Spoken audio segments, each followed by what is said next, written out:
Et à Jérusalem, nous retrouvons notre correspondant Olivier Granilik ce matin. Bonjour Olivier, Boker Tov, et on commence par la visite du ministre israélien des Affaires étrangères, Yair Lapid, hier en Turquie.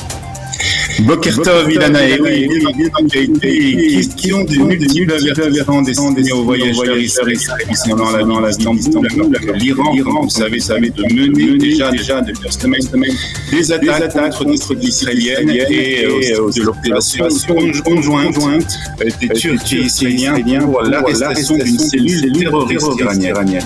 Israël ne ménagera pas ses efforts lorsqu'il y a des tentatives pour nuire aux citoyens israéliens en Israël et dans le reste du monde, a déclaré Yair Lapid. Les deux ministres ont aussi ajouté qu'ils faisaient tout ce qui était nécessaire pour établir le calme afin que les Israéliens puissent se rendre en Turquie. Le président de l'État, Yitzhak Herzog, a rappelé qu'Israël travaillait sans relâche pour la sécurité par ailleurs de ses citoyens dans le monde entier. En effet, il s'est exprimé lors d'une cérémonie de remise des diplômes d'un cours de pilote de l'armée de l'air israélienne. Le président Yitzhak Herzog a déclaré qu'Israël travaille 24 heures sur 24, 7 jours sur 7 pour protéger ses citoyens, suite à des rapports faisant état de tentatives iraniennes de nuire aux touristes israéliens en Turquie. La sécurité des citoyens israéliens est mise à l'épreuve chaque jour. De nombreux défis nous attendent. L'Iran emploie ses longues armes de terreur en Israël, à nos frontières et dans d'autres pays également, a-t-il affirmé. Dans le reste de l'actualité, une bonne nouvelle pour les parents d'élèves, il n'y aura pas de grève aujourd'hui dans les écoles israéliennes. Oui, mais ne nous réjouissons pas trop vite tout de même. Le mouvement de grève n'est pas encore entièrement terminé. La chef du syndicat des enseignants a décidé de répondre positivement à la demande de la ministre de l'Éducation et d'ouvrir les écoles aujourd'hui ainsi que dimanche. Parallèlement, les négociations sur les conditions de travail des enseignants continueront donc ce dimanche.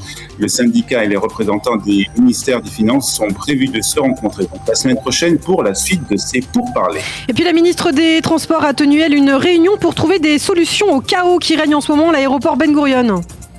Oui, si vous êtes ces dernières semaines passé par l'aéroport Ben Gurion, vous comprenez de quoi il s'agit. File d'attente interminable, retard, valises qui ne sont pas livrées. La situation à l'aéroport est vraiment chaotique. Merav Michaeli, la ministre des Transports, a convoqué une réunion d'urgence pour essayer de trouver donc des remèdes à cette situation.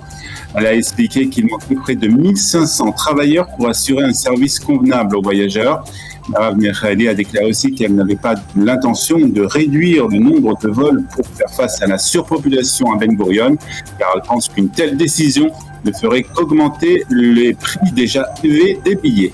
Au chapitre humanitaire, Israël va envoyer des médicaments en Afghanistan après un terrible tremblement de terre.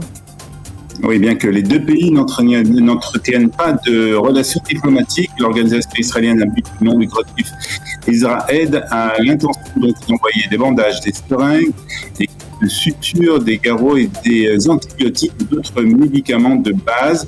Face à ce tremblement de terre dévastateur, nous réaffirmons notre engagement à long terme pour aider à reconstruire leur vie. C'est ce qu'a déclaré Yotam Politzer, qui est le PDG d'Israël.